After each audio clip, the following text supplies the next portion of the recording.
Hollywood became addicted to one sentence: subvert expectations. Suddenly, every franchise wanted to shock the audience. But here's the problem. There's a massive difference between making people say, "I never saw that coming," and making them say, "Wait, that doesn't even make sense." Because the greatest writers in history already knew how to destroy the chosen one trope. Modern Hollywood just forgot why it worked.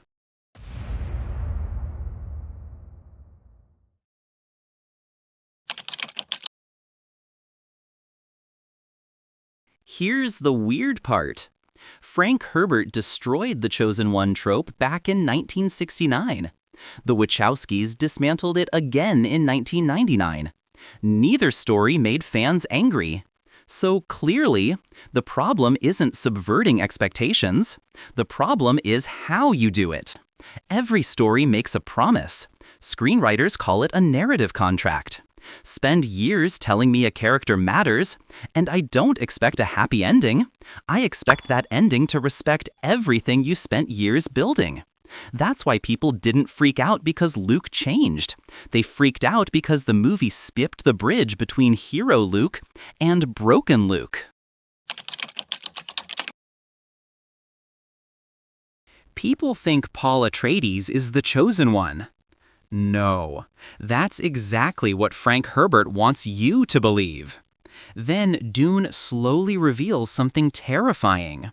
Paul isn't humanity's savior. He's the beginning of a holy war. Suddenly, the prophecy means something completely different. That's deconstruction. Not because Paul stopped being important, because being important became horrifying. The Last Jedi doesn't redefine Luke's victory. It simply introduces a version of Luke we never watched become.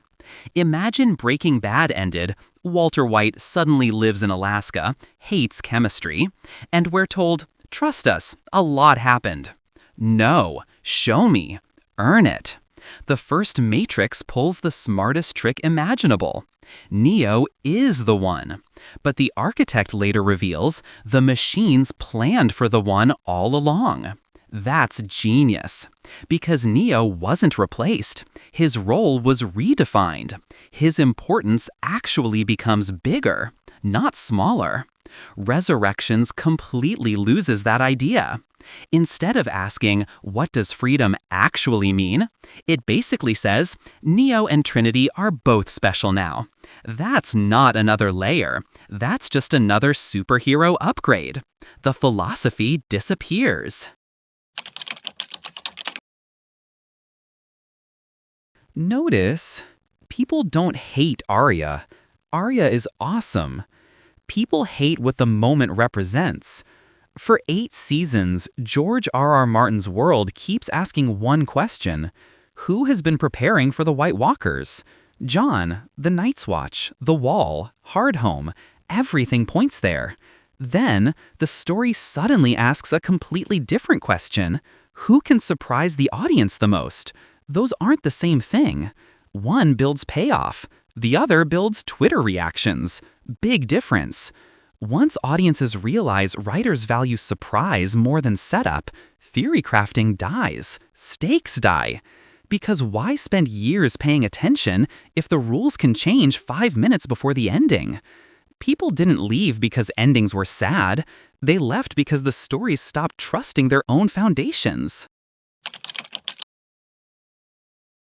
Great writers don't betray expectations. They betray assumptions.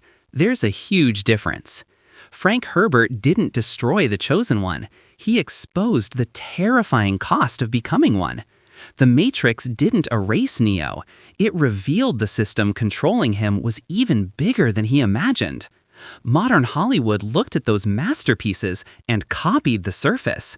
Instead of asking, how do we completely change the meaning of this story? They asked, how do we shock Twitter tonight? That's why one becomes timeless, and the other becomes a 2-week internet argument. If you enjoy breaking down movies beyond simple reviews and actually understanding why some stories stay legendary while others fall apart, subscribe to the channel and ring the bell icon because we are just getting started.